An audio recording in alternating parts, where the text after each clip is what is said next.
الحمد لله القائل ولا تجسسوا ولا يغتب بعضكم بعضا أشهد أن لا إله إلا الله وحده لا شريك له وأشهد أن محمدا عبده ورسوله اللهم صل وسلم على سيدنا محمد وعلى آله وصحبه أجمعين أما بعد فيا أيها المسلمون اتقوا الله أوصيكم وإياي بتقوى الله فقد فاز المتقون قال الله تعالى يا أيها الذين آمنوا اتقوا الله حق تقاته ولا تموتن إلا وأنتم مسلمون. Muslimin yang dirahmati Allah, marilah kita meningkatkan ketakwaan kehadrat Allah Subhanahu wa taala dengan menunaikan segala perintahnya serta meninggalkan segala larangannya. Semoga kita beroleh kejayaan di dunia dan di akhirat. Khatib ingin mengajak para jemaah sekalian untuk sama-sama menghayati khutbah pada hari ini yang bertajuk Pempengaruh Awas Bahaya Riba.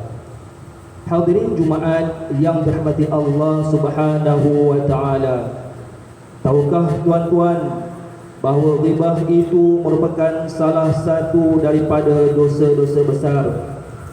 Tahukah tuan-tuan bahawa riba itu bukan sahaja dengan kata-kata, malahan dengan perbuatan juga? Ada seorang wanita yang menemui Aisyah radhiyallahu anha. Ketika wanita itu hendak keluar, Aisyah berisyarat pada Nabi sallallahu alaihi wasallam dengan tangannya untuk menunjukkan bahawa wanita tersebut pendek. Nabi sallallahu alaihi wasallam lantas bersabda, "Qad irtabatiha, engkau telah meribahnya." Riwayat Ahmad. Dosa riba ini telah dinyatakan dengan jelas oleh Allah Subhanahu wa taala dalam surah Al-Hujurat ayat 12 yang telah dibacakan sebentar tadi, yang bermaksud, dan janganlah kamu mengintip atau mencari-cari kesalahan dan keaiban orang. Muslimin yang dirahmati Allah Subhanahu wa taala sekalian, sekiranya kita aktif di media sosial seperti di Facebook, Instagram, TikTok dan YouTube, kita akan mendapati bahawa terdapat pempengaruh yang mengisi kandungan media sosialnya dengan menceritakan tentang kesilapan orang lain atau memaparkan kesalahan orang lain sehingga menimbulkan rasa malu pada pelaku kesalahan tersebut walaupun kesalahan itu kecil. Malahan ada yang memaparkan kesilapan orang lain sehingga menimbulkan kebencian dalam kalangan masyarakat. Asy-Syaukani dalam kitab tafsirnya Fathul Qadir menyebut, Allah Subhanahu wa taala memisalkan ghibah ini dengan memakan bangkai seseorang, kerana bangkai sama sekali tidak mengetahui siapa yang memakan dagingnya. Ini sama keadaannya dengan orang yang hidup juga tidak mengetahui siapa yang menghibah dirinya. Beliau juga menjelaskan maksud pada ayat muqaddimah khutbah ini terkandung isyarat bahawa kehormatan manusia itu sebagaimana dagingnya. Jika daging manusia saja diharamkan untuk dimakan, begitu pula dengan kehormatannya dilarang untuk dimalukan. Ayat ini menjelaskan agar setiap Muslim menjauhi perbuatan ghibah, kerana ia adalah perbuatan yang teramat keji dan mungkar. Begitu juga tercelanya orang yang melakukan ghibah. Muslimin yang dirahmati Allah sekalian, marilah kita lihat bagaimana Rasulullah sallallahu alaihi wasallam menjelaskan ghibah itu boleh berlaku. Hadis daripada Abu Hurairah radhiyallahu anhu bahawa Rasulullah sallallahu alaihi wasallam bersabda yang bermaksud, tahukah kamu apakah ghibah itu? Para sahabat menjawab, Allah dan Rasulnya lebih tahu. Kemudian Rasulullah sallallahu alaihi wasallam bersabda, engkau menyebut tentang hal saudara kamu yang ia tidak sukai. Baginda ditanya lagi, bagaimana pendapatmu jika apa yang ada pada saudaraku sesuai dengan yang aku bicarakan? Baginda menjawab, jika apa yang engkau katakan itu memang benar-benar ada, maka engkau telah berbuat ghibah. Namun jika tidak benar, maka engkau telah berbuat fitnah. Riwayat Muslim. Daripada hadis di atas, kita dapat fahami bahawa pertama, perbuatan ghibah itu adalah mengumpat atau gosip dan merupakan perbuatan dosa. Kedua, ghibah juga adalah menceritakan atau melakukan sesuatu yang buruk yang ada pada diri orang lain. Ketiga, ghibah, mengumpat, gosip boleh berlaku melalui lisan, tulisan atau melalui bahasa isyarat. Keempat, walaupun yang dibicarakan itu betul pada orang tersebut, ia adalah ghibah yang diharamkan. Jika yang dibicarakan itu tidak benar, ia adalah fitnah. Dan kelima, dunia sosial hari ini mudah terdedah dengan gosip dan mengumpat melalui media sosial, sama ada melalui Facebook, WhatsApp, Telegram dan sebagainya. Bila dipost atau disebarkan, akhirnya ianya menjadi fitnah. Firman Allah Subhanahu wa taala dalam surah An-Nur ayat 19, innal ladzina yuhibbuna an tashi'al fahishatu fil ladzina amanu lahum 'adzabun alimun fid dunya wal akhirah wallahu ya'lamu wa antum la ta'lamun. Sesungguhnya orang-orang yang suka menyebarkan tuduhan-tuduhan yang buruk dalam kalangan orang-orang yang beriman, mereka akan beroleh azab siksa yang tidak terperi sakitnya di dunia dan di akhirat. Dan ingatlah, Allah mengetahui segala perkara, sedang kamu tidak mengetahui yang demikian. Rasulullah sallallahu alaihi wasallam melarang keras umatnya daripada melakukan ghibah melalui sebuah hadis yang diriwayatkan oleh Abu Hurairah radhiyallahu anhu yang bermaksud, janganlah kamu saling mendengki, janganlah saling menyakiti dalam jual beli, janganlah saling membenci, janganlah saling membelakangi dan mendiamkan, dan janganlah menjual di atas jualan saudaranya.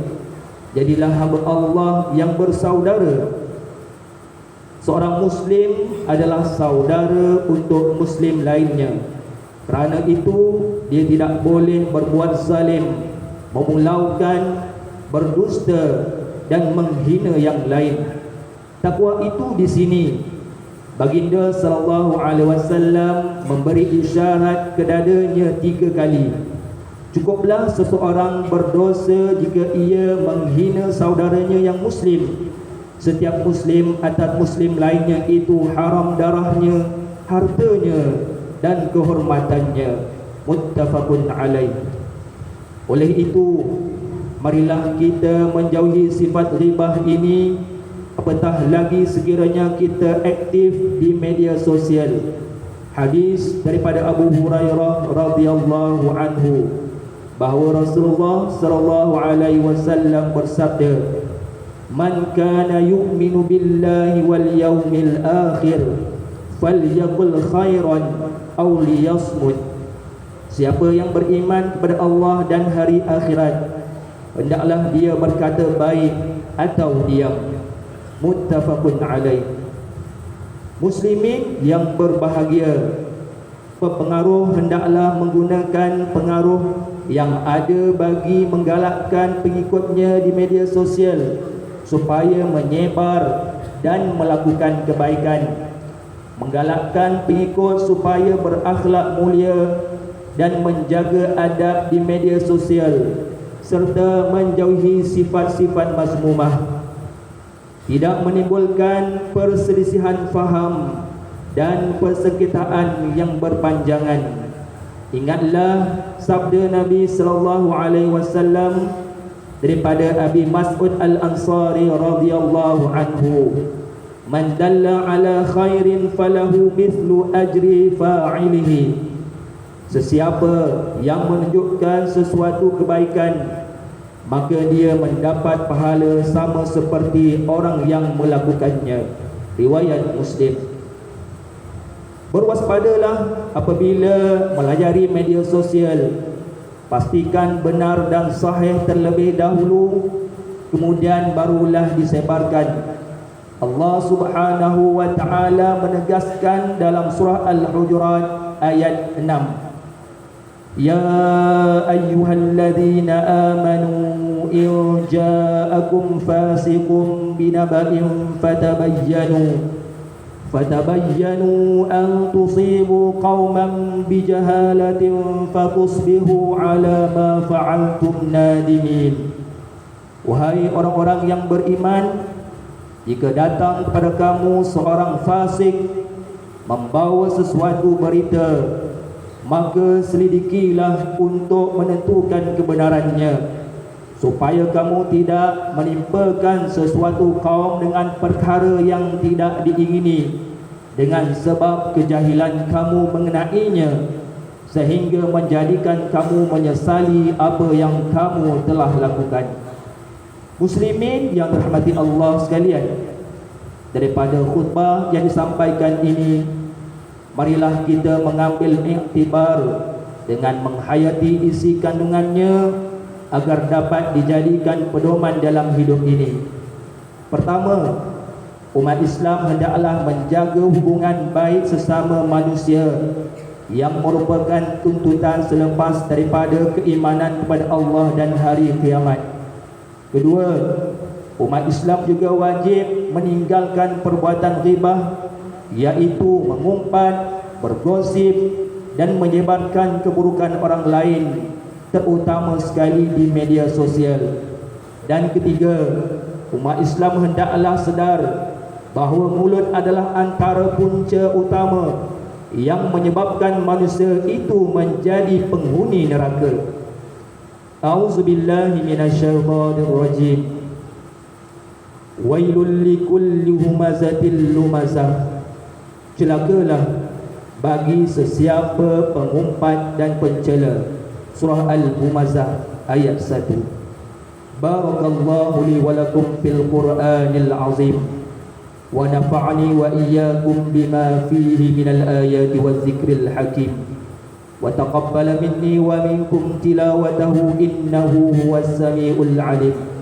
Aqulu qawli hadha wa astaghfirullahal azim li wa lakum wa lisairil muslimina wal muslimat fastaghfiruhu innahu huwal ghafurur rahim.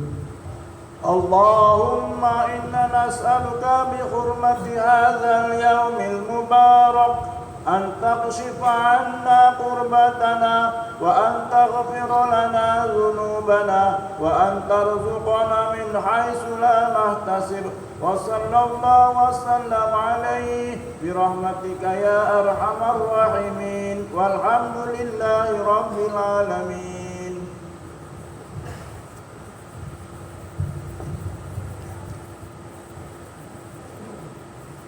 Alhamdulillahilladzi ja'alana minal muslimin warzaqana minat thayyibat. Ashhadu an la ilaha illallah wahdahu la syarika lah, wa ashhadu anna Muhammadan abduhu wa rasuluh. Allahumma salli wa sallim wa barik ala sayyidina Muhammad wa ala alihi wa sahbihi wa man tabi'ahum bi ihsanin ila yaumiddin. Amma ba'd, fa ya ibadallah ittaqullah أوصيكم وإياي بتقوى الله فقد فاز المتقون.